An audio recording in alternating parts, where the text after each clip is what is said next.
Bonjour à toutes et à tous, bienvenue dans 0 à 100, j'espère que vous avez passé un bon week-end. Alors non, ce n'est pas une rediffusion, non, on n'a pas déjà essayé ce véhicule puisque c'est la nouvelle Mini Countryman dans sa version hybride. Sommaire.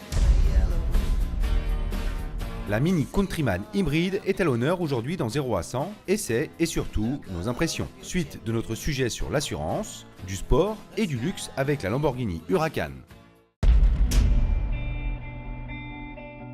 Alors a priori, rien ne change par rapport au véhicule essayé il y a peu en compagnie de Miss Dragon. Là, c'est à l'intérieur du capot que ça se passe et aussi dans le coffre. Alors je ne vais pas reparler de l'intérieur complet de cette Mini Countryman, on va plutôt faire des tests, des essais pour voir comment réagit ce fameux moteur hybride. Allez, on va tester ça. Afin d'élargir sa clientèle, Mini lance sa version hybride. On retrouve en fait le même bloc moteur que la BMW 225 XE Active Tourer que nous avions essayé, avec son moteur essence devant et moteur électrique derrière et des batteries lithium-ion dans le plancher arrière. C'est la première Mini hybride de la marque. Alors sur la base du Countryman 2017, cette version SE reprend beaucoup de l'esthétique de la Countryman S avec quelques petites différences, des petites spécificités comme ça, comme le logo, le bouton de démarrage qui sont jaunes et puis on retrouve bien évidemment devant sur l'aile avant gauche la prise de charge. Alors il faut savoir qu'il faut compter justement 2h30 de recharge avec une wallbox ou alors sur une prise de courant classique, il vous faudra environ 3h15, 3h30 pour pouvoir la recharger complètement. La technologie du Countryman SE est basée sur 3 piliers. Le moteur essence, 3 cylindres turbo de 136 chevaux à l'avant avec boîte auto à 6 rapports. Le bloc électrique synchrone de 88 chevaux à l'arrière et enfin le bloc batterie de 7,6 kW.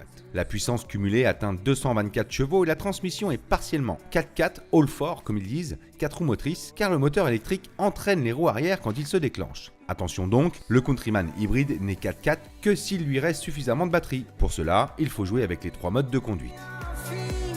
Alors oui, vous avez donc 3 niveaux. L'auto e-drive qui lui en fait va vous permettre de rouler en tout électrique jusqu'à 80 km/h et après donc de passer sur le moteur thermique si, alors plusieurs choses, si évidemment donc vous dépassez les 80 km/h, si il ne reste plus que 7% de batterie ou alors bien sûr si vous la sollicitez un petit peu plus. C'est vrai que si vous appuyez un petit peu sur la pédale d'accélérateur. Voilà. Alors ensuite, il y a le Max e-Drive qui lui enclenche en fait le tout électrique jusqu'à une vitesse de 125 km/h. Alors il faut savoir que c'est celui qui sera le plus adapté pour faire de la ville. Et enfin, vous avez donc le Save Battery qui lui en fait va donner la priorité au moteur thermique afin d'économiser environ 90% de la batterie. Et c'est pas négligeable, surtout quand on en a besoin et après qu'on va faire de la ville. Allez, on avait fait un petit sujet sur les assurances avec Patrice, souvenez-vous, la semaine dernière. Et j'avais dit que j'y retournerais parce que Patrice n'a pas répondu à toutes nos questions. Allez, on regarde ça.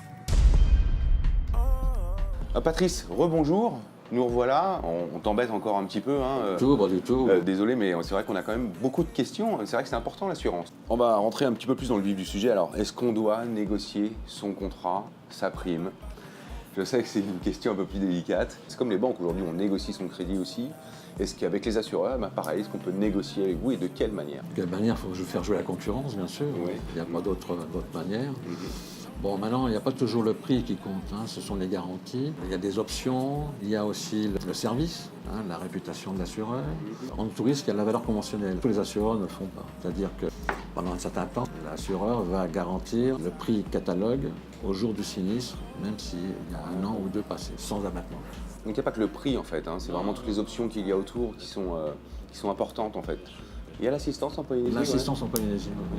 Alors ça comporte quoi? C'est quoi? Un prêt de voiture si la voiture est... Alors il y a pour les véhicules en cas de panne, donc il y a un remorquage qui est plafonné, en cas de panne ou d'accident, le remorquage est couvert. Et il y a un prêt de véhicule, effectivement, en général c'est 3 jours, en cas de panne... Sachant qu'ici il faut 1 mois pour avoir les pièces. Eh oui, voire plus. Alors en cas d'accident, l'assureur peut très bien prévoir une indemnité, pas une indemnité, mais une location de véhicule pendant maximum 30 jours. Et les 4 points clés à respecter pour être bien assuré? 4 points clés, c'est surtout ne rien cacher à son assureur lorsqu'on souscrit un contrat. Si on a fait l'objet d'une sanction pénale, il faut le dire. Il faut être clair. Il faut jouer la carte confiance.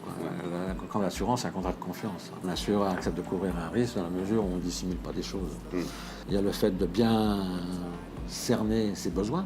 hein, parce qu'un véhicule qui a 10 ans, pourquoi vouloir l'assurer en tout risque, c'est pas la peine. Hein. Bien régler ses primes, surtout en temps et en heure, parce qu'il arrive un moment où si le client est réticent, il reçoit une mise en demeure, et sachant qu'il y a des sanctions. Et puis, bien faire sa déclaration de sinistre lorsque ça se produit. Il faut accepter ses responsabilités. Si le client est responsable, on est là pour ça aussi, hein, pour indemniser les tiers. Quel est le plus avantageux? On passe par un courtier ou directement avec l'assureur?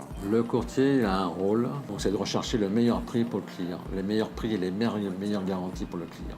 Donc l'avantage, c'est de passer par un courtier. Et en termes de coût, c'est plus... Non. En général, c'est la compagnie d'assurance qui rétrocède une commission au courtier. Donc le client passe par un courtier ou directement par l'assureur, c'est pareil.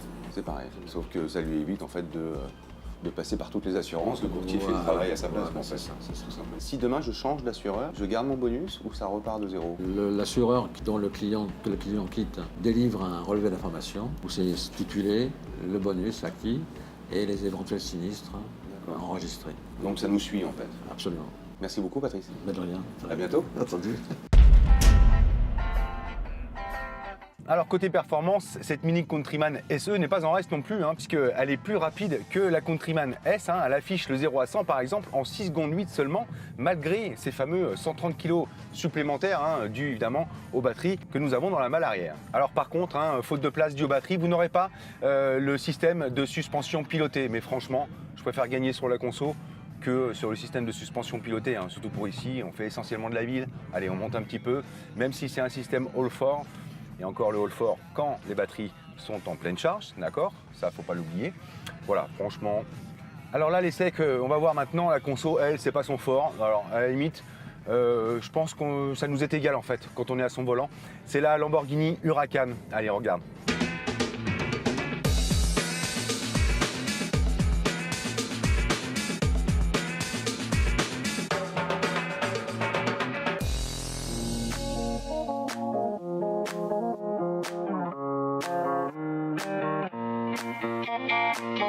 Nous voilà donc à Las Vegas, un petit peu frais, avec la Lamborghini Huracan. Alors, je sais, la Spider est sortie en 2016, mais franchement, celle-là, même si elle est sortie en 2014, elle est vraiment très très belle et on avait envie de la faire pour vous. Allez, on y va. Bon, déjà, sa plastique impressionne pas mal, avec son style qui alterne entre des parties très acérées avec des angles un peu plus doux. Il me convient de vous dire que là, j'ai vraiment les yeux qui brillent. Le nez et le châssis sont au ras du sol, à tel point qu'il existe même une option qui permet de lever l'avant de la voiture à l'approche d'un ralentisseur. À l'intérieur, on découvre un univers particulier, une console centrale façon aviation, qui ne sont pas sans nous rappeler la fameuse Aventador, avec des commutateurs imposants et un bouton de démarrage abrité sous un couvercle rouge, comme si on allait mettre le feu à un missile, ce qui n'est pas totalement faux d'ailleurs. Les sièges offrent un maintien idéal et sont en partie réglables électriquement. Alors pour vous dire, j'ai jamais été très fan de Lamborghini parce que j'estime que c'est des voitures vraiment radicales et on n'a aucune visibilité dedans. C'est très compact, très serré et très difficile à conduire, je trouve. Ça, c'était pour la Gallardo. Aujourd'hui, sa remplaçante, la Huracan, est franchement beaucoup mieux évoluée. L'avantage de cette Lamborghini Huracan comparée à la Gallardo, c'est que l'on peut très bien rouler en douceur et au calme, mais on peut aussi faire parler la poudre quand nous sommes sur un circuit comme ici. Et ce son, mais quel son! On peut changer de mode au volant avec le mode Strada, Sport ou Corsa. Alors Corsa, c'est la totale. On développe tout, on ouvre tout et on s'éclate.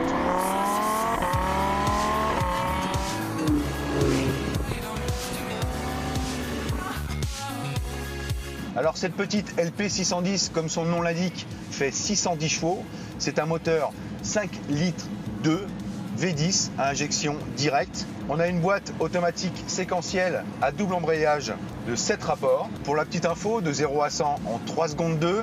Le 0 à 200, beaucoup moins bien que la Ferrari 488 GTB qui elle le faisait en 8 secondes 3. Celle-là, elle le fait en 9 secondes 9. Et croyez-moi, c'est déjà pas mal.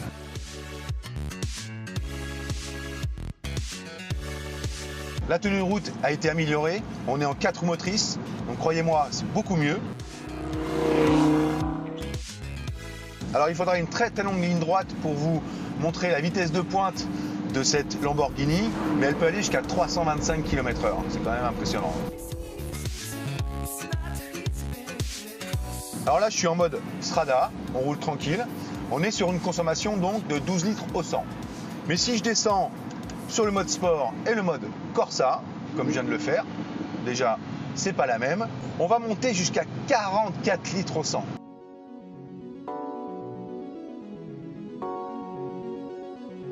Alors j'arrête pas de dire cette petite depuis tout à l'heure, il faut savoir qu'elle fait quand même 4,38 m de long et 1,90 m de large.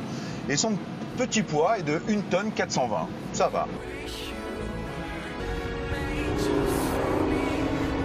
Bon, je sais pas ce que vous en pensez, mais moi je me ferais bien un petit peu plaisir. On va voir ce que ça donne. Allez, c'est parti. On rentre dans la ligne droite. Wouhou! Géant. Magnifique. Freinage. Ah ouais. Sortie de banquille, accélération. Waouh, waouh, waouh, waouh, waouh.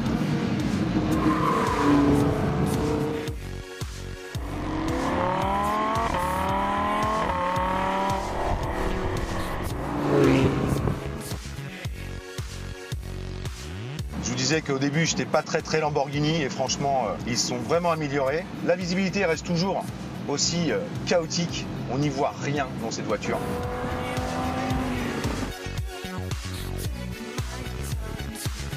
J'ai vraiment bien aimé cet essai, j'ai bien aimé cette voiture, elle est superbe. On va retourner à Tahiti, au chaud, parce que là il fait un peu frais quand même.